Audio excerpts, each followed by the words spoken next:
He's a good driver, but he speeds to make time whenever he can avoid the highway patrol. All truckers do. After that, I couldn't get back to thinking about young riders, so I picked out ways to amuse a dog and read it for the thousandth time. I read harder books now, but I still feel good when I read that book. I wonder where Mr. Henshaw is. Saturday, March 17th.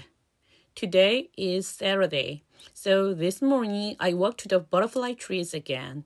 The grove was quiet and peaceful, and because the sun was shining, I stood there a long time, looking at the orange butterflies floating through the gray and green leaves, and listening to the sound of the ocean on the rocks.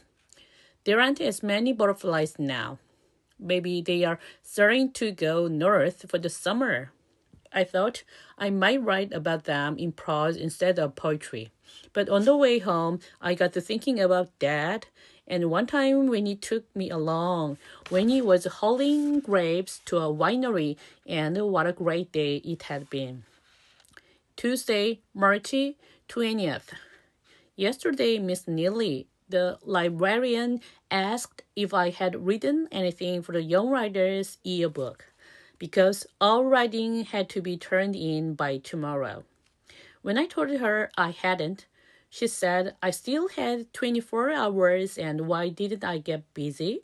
So I did, because I really would like to meet a famous author. My story about the 10-foot waxman went into a wastebasket.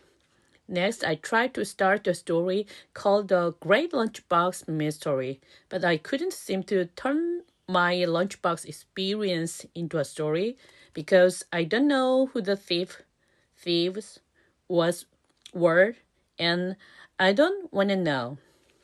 Finally, I dashed off a description of the time I rode with my father when he was trucking the load of grapes down Highway 152 through Pacheco Pass to a winery.